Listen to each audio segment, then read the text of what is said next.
It's science. All right, it's your host here, Justin Romero with the Starving Podcast.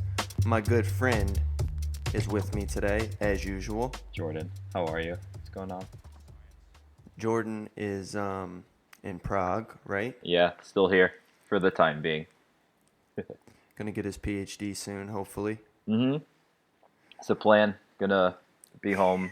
Hopefully, Justin and I will be recording this podcast on the same continent in a few months. So that's gonna be a nice little treat. Yeah, that's gonna be sweet. That's gonna be sweet. So we have a good podcast today. We're gonna be talking about intermittent fasting. And the reason that we wanted to discuss this, we went over it slightly in our very first podcast.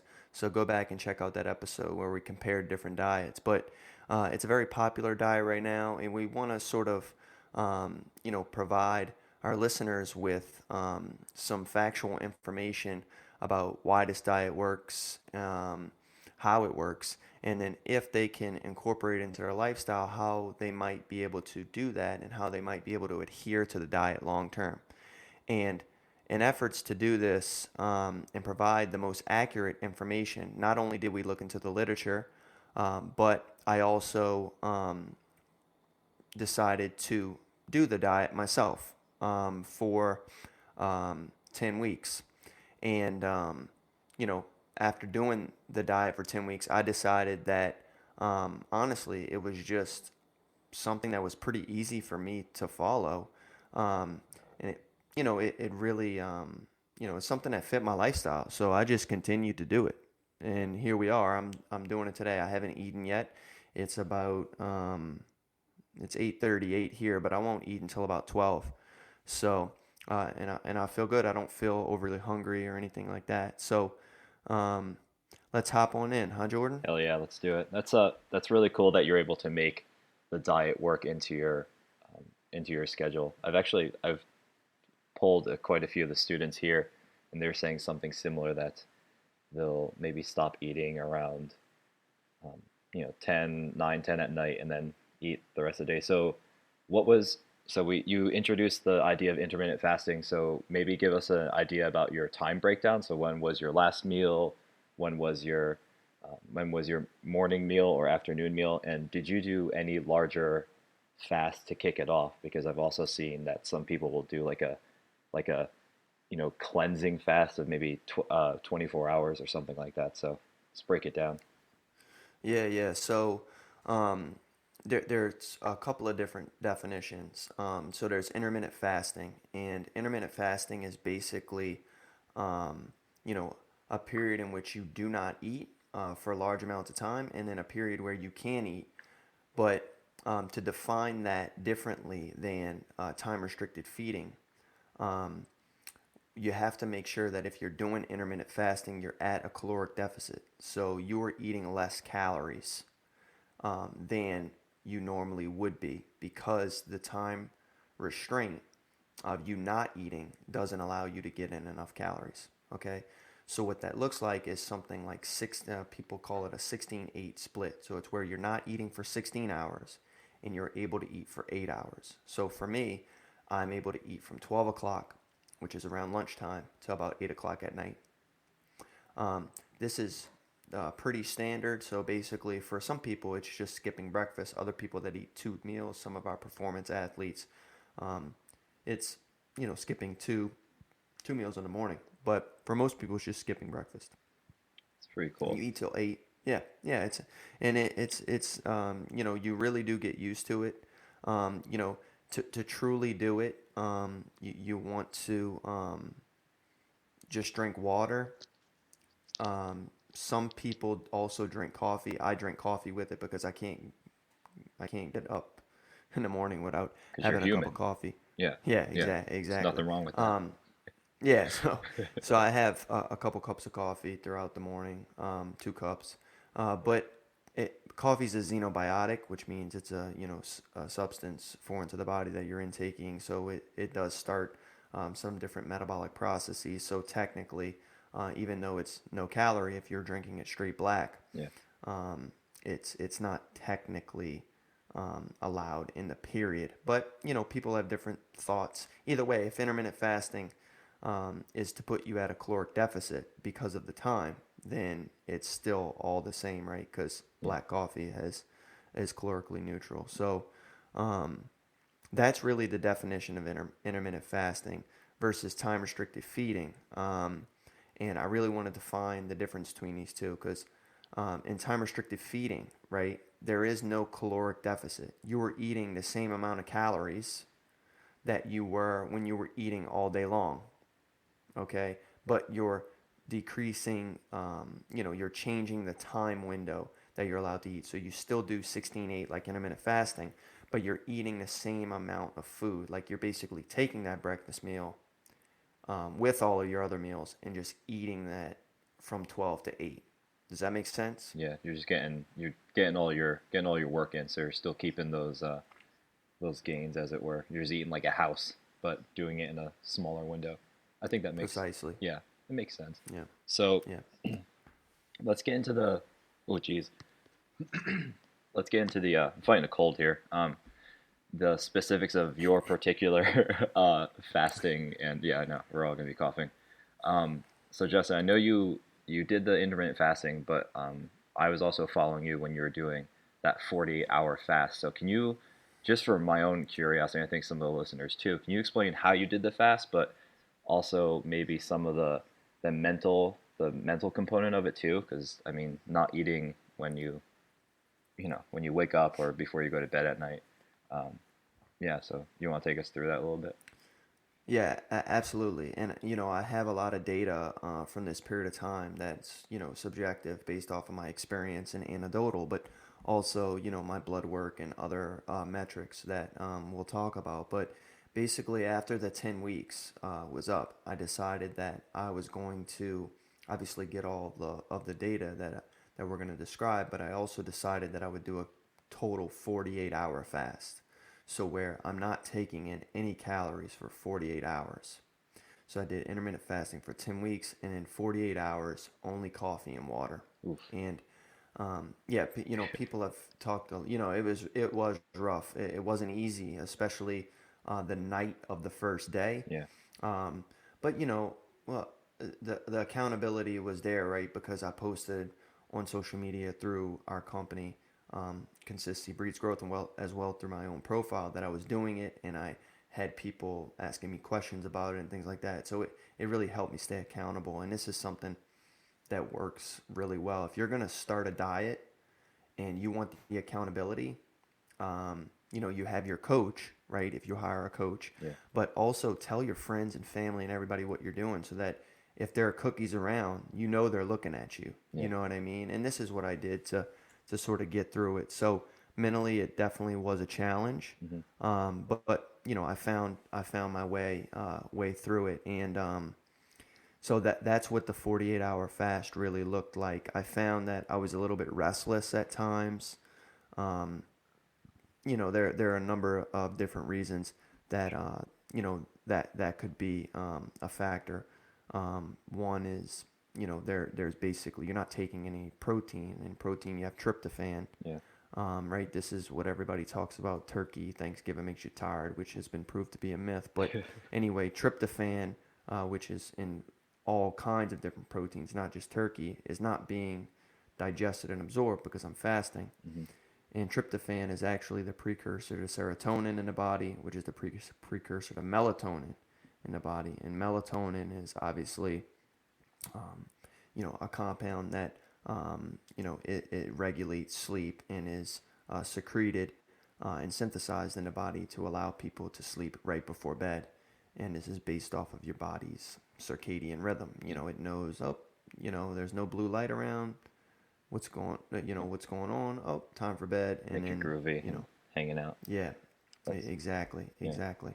that's really great. I think that I've also read some things, and again, we'll get into this in the next podcast, but that when your body isn't processing food, we don't realize. I mean, we eat all the time, so when you take away that metabolic process, you're effectively just saying to your body, okay, figure it out, and direct all that energy that it has to run its base metabolism, uh, away from digesting food, and that's such a takes so many calories to digest a big meal, especially if you're eating the big turkey dinner, or we just got past the New Year, so goose here. But all right, I like this. So let's talk about your blood work first. So I know Okay. when we right when we took the when we first did the regular human experiment podcast, we talked about getting some of the blood work. So just real briefly, walk us through your the panel that you got done. I think, and you got it done sometime in November, I believe, and then you had its the later half. And yeah, if you saw any change, Yeah. yeah, spill it. Um, so yeah, this is a good way to measure health. It's not going to give you all the information that you need about your health, but it is the first indication when going to the doctor. You know, to tell you where your health situation is and what could be the cause of maybe some symptoms you might be having, or um, anything really. But basically, you go to the doctor and you get what's called a metabolic panel. It's pretty straightforward. I'm sure most of our listeners have gotten this before and know what a metabolic panel is. But there are obviously different markers and things that people can adjust for. And typically, the first thing that they adjust for is, or they measure is, your glucose, standard metabolic panel, your creatinine, which is or creatinine. People say it both ways, which measures, kidney function, Yeah. liver enzymes like ALT, AST, which are liver enzymes, um, and then obviously your lipid panel, which is the first indicator of heart disease, cholesterol, Yeah. HDL, which is the good cholesterol, LDL, which is the bad cholesterol, and your triglycerides. So this is, one of the first indicators of heart disease, this type of lipid panel. And I have blood work from when I started, and also when I stopped, or when I went to get the data after the 10 weeks. Yeah. So I basically went in as well after a 48-hour fast. So, Wow. like, typically they have you fast overnight and you go and get your blood work in the morning. I was fasting for 48 and then went in. So the difference between some of my markers are, they've changed. And the first one is the blood glucose. So this measures basically glucose within the blood.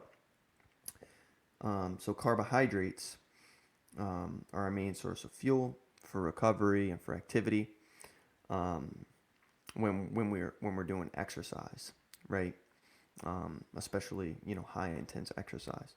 And a lot of people that develop are pre-diabetic or have diabetes. This is an indicator, that you might be developing diabetes or be pre-diabetic.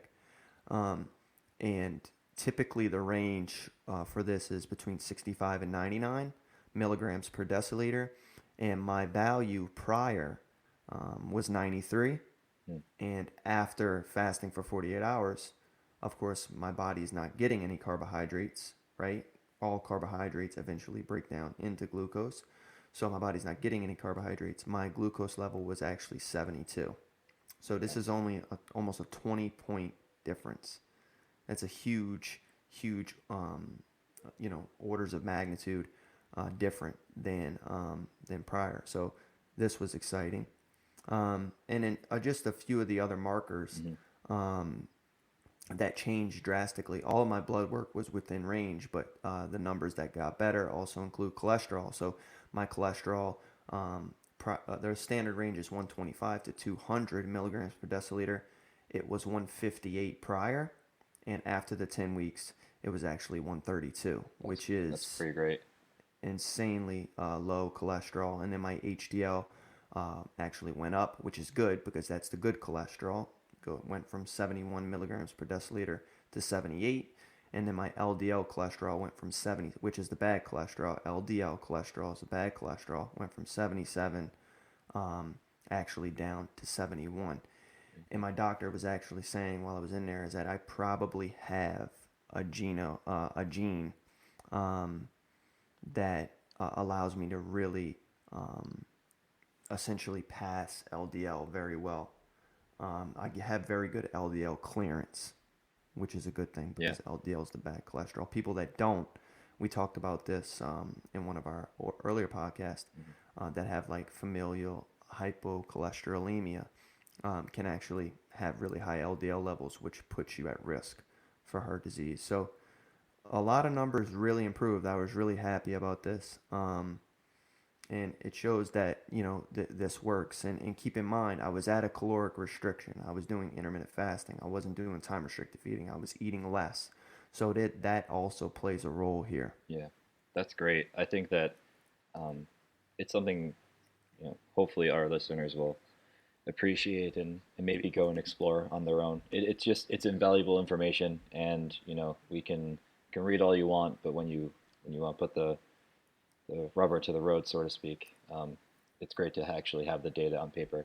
So I know you mentioned the glucose and your time restricted feeding. So how was your training during all this? Were you still demolishing workouts like I know you can do, or were you kind of feeling sluggish? Do you have any metrics for that, or um, yeah, tell us about that. A lot of it's sort of based off of feel. Hmm. So it's a bit anecdotal and subjective. I didn't like test any new workouts, but Yeah. um, my strength numbers were definitely lower Hmm. because I was training in the morning before I ate anything. That's tough. Yeah. Yeah. So there is a lot of evidence out there. So like when you go into ketosis, right? So when you're doing you know any type of fasting, your body starts to run off of fat, right? Hmm. Um, so this allows this puts BHT in the body and ketones in the body, and these are supposed to you know enhance cardiorespiratory output, and it changes your metabolic flexibility. You run off of carbs, and then your body starts to run off of fat, which is good because based off of different workout domains, you might be able to your body will be able to pick what substrate it wants to use for a particular workout, and it's going to pick the more superior substrate if you have good metabolic flexibility. This is why people that just run off of carbs all the time, they get hungry, right? They're Yeah. eating carbs, and then their carbohydrate source runs out from their previous meal. They've broken it all down. They're hungry again. They want more carbs. Just want to So get like a house. yeah, Yeah. so I thought this was kind of cool, but so my cardiorespiratory endurance was elevated, um, and there are some other reasons that we won't get into today of why you know working out fasted in the morning, like when you do monostructural work, you bike, run, or whatever it is, Hmm. is good. It's based off of your mitochondria. But, the strength work, however, was very impaired. And this is consistent with the data I've seen in the scientific literature that people just, they're not as strong when they don't have food Yeah. primarily carbohydrate prior to training. Yeah. So, Everybody's different, but I mean that's something that's pretty universal, especially when you're talking to some of the CrossFit athletes, the higher level ones, and their bodies are like machines. So strength and conditioning, kind of we whack that out. So these next three, I want to bundle all together. So hmm you weren't eating in the morning. So for me, if I'm not eating, if I'm hungry, sometimes it's a little harder for me to sleep. So did you have any trouble with that? And maybe piggybacking off of the sleep, is the irritability. So did you drive your wife crazy by like storming around the house because you're hungry, or can you maybe give us an explanation for the two of those, how you were yeah, feeling?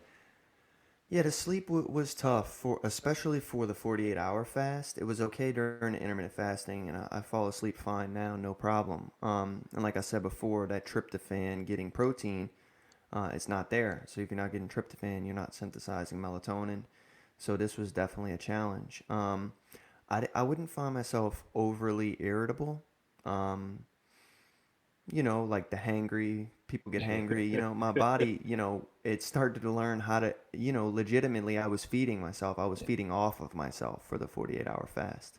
it's pretty You know what I metal. mean? I Like like my that. body learned how to process fat better, Yeah, and therefore it was able to take, from the fat on my body and use it as fuel. With that being said, I did find myself moving a little bit slower the second day of the 48-hour fast. I was like you, and you'll see this with like UFC and professional Bellator fighters in MMA when they do a weight cut. yeah, They're blinking slower. In bodybuilders, they're blinking slower. They're talking slower. And this is I did find this to be the case. So yeah, it was a bit exhausting, but I also did it with another client of mine, and I stuck through, and it was good. It was a good overall experience. I would recommend everyone try a long fast, like 24 hours or something, mm, every couple of months, to kind of it's supposed to clear out a lot of damaged DNA and autoimmune cells and these types of things, which is why in the next podcast, part two of this, we'll go into some of the metabolic diseases that intermittent fasting and fasting for long periods, how they could be used as a sort of treatment to negate some of the symptoms people experience and some of the human diseases that are taking over yeah. the United States at this point. Hell yeah. So that my next probably my final question, I think probably the most important. So body composition. Did you get like super like Jesus lean and shredded doing this, or did you? Yeah, Yeah, like just fill me in. What's going on with it? yeah. So um, I definitely lost a good bit of weight, and I went from about 181 to 176 for the intermittent fasting period. So that's where I was on a caloric restriction based off of the time I was eating for 10 weeks. So it's about a pound every 2 weeks or so, which I was happy with, Yeah, Um, I felt good. Um, and we obviously talked about a lot of the metrics before, but it was because I was at a caloric restriction. It's really the only way to really lose weight. As calories in versus calories out, right? You have a certain number of calories in, you're expelling more calories than you're taking in, which I was because I was eating less on the intermittent fasting, and therefore I lost weight. I lost another 4 pounds when I was doing the 48-hour fast. well, So, yeah, so if you think about 3,500 calories is 1 pound, approximately. So, even if I'm not eating 3,500 calories in those 2 days, that's only 2 pounds. So, you have to think about where I was losing some of the other weight. And typically, it's one from water is definitely a huge possibility.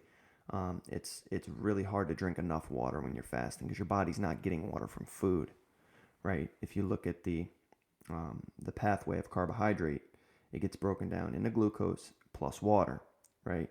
So when you're taking in food and taking carbohydrate, your body is making water. If you're not eating, you're not getting water, and also food has a decent amount of water in it on its own. Um, so it was hard to drink enough water. So make sure if you're doing this, you drink plenty of water. Intermittent fasting or a long fast, like 24 hours, 48 hours, you have to be drinking plenty of water. Um, and yeah, I would say that that's where some weight loss was yeah, because after I finished with the 48-hour fast, I started, eating and drinking water. I started to put that little bit of weight back on, and also glycogen. So you have carbohydrate that gets broken down to glucose, and then glucose gets synthesized into um, a macromolecule called glycogen that's stored in your muscles, and this is what helps fuel um, activity when you're exercising. And since I was exercising but I wasn't eating, my glycogen in my muscles was depleted, and this holds a lot of water as well. yeah. Glycogen holds, I believe, 3 grams of water per gram of glycogen. So, this is, about 8.3 pounds I lost. And yeah, it was, I looked, leaner for sure. Nice. And felt good about it. So Yeah, definitely does help with body composition for sure. that's really all you can hope for. Especially, I mean, you stuck with it for pretty long time. I know there's a challenge going on at my gym now where they're experimenting with intermittent fasting, and they've Mm-hmm. done um, a few longer fasts as well. I forget the split now. I think they're in the third or fourth week. But shout out to CrossFit Committed in Prague because there's a whole bunch, and they I follow the posting there just to make sure keep them all accountable. But they're giving it hell, so I'm really proud of them. That's awesome. But Yeah, it's really good. yeah, so like Justin mentioned, we're going to be going into a deep dive into some of the topics we hit on today. Justin and I have been getting ready for the very deep dive on the intermittent fasting, and it's gonna be a longer podcast. We wanted to keep it nice and short for you guys today.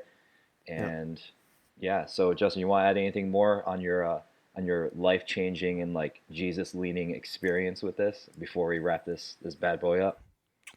Yeah, I think it could work. This could work for a lot of people. So just to recap, intermittent fasting is a caloric restrictive diet where you eat less food than you were prior to starting the diet, and that's because you're not able to eat in a particular time window. And you can try 16 to 8. It's probably the easiest. And then after you do that, maybe you go to an even longer split where you're not eating 18 hours not eating, and 6 eating, right? And some people even go 24, right, where they're just eating from like 2 to 6 and they're fasting the rest. If you're going to try this, definitely reach out to one of our coaches. We can definitely give you some information, or you can sign up with one of our coaches so we can walk you through it. There are a lot of things like hyponatremia where people aren't getting in enough of their micronutrients, which, in the long term can really affect health, right? You may go to get your blood work and your sodium, potassium, and all your other levels are fine. Um, but, in the long term, people are, scientists are still doing studies to show that the amount of micronutrients that you're getting in each day is very important for, chronic health. You know what I'm saying? You want to be making sure you're having enough of those micros. And, this could be as simple as taking a multivitamin, but it could mean incorporating certain foods that are going to provide you with the right micronutrients. And then obviously dehydration, which we talked about before, and now our listeners know why dehydration is such a main um, thing to look out for when you're doing this type of fasting. You know what I mean? Yeah. So definitely drink a lot of water. And stay disciplined with it. Try it out, and if you do, let us know. And if you have any questions, let us know, or sign up with one of our coaches. We're happy to help. Oh yeah, guys, it's January. It's the end of January. New decade, new year. Keep listening to us. As always, we're gonna close the podcast out. You follow us on Instagram, The Starving Podcast. Three words, 2 underscores. And if you have anything in particular you want to yell at me about, or at Justin especially, because he's the big guy talking right now, our email is thestarvingpodcast@gmail.com. Follow us on Instagram, send us an email, help keep yourself accountable, and getting ready. Justin and I have a lot of good stuff planned for 2020, so let's take it out. It's gonna be good. Hell yeah! All right, guys, we'll talk to you soon. Catch you later. Peace. Bye.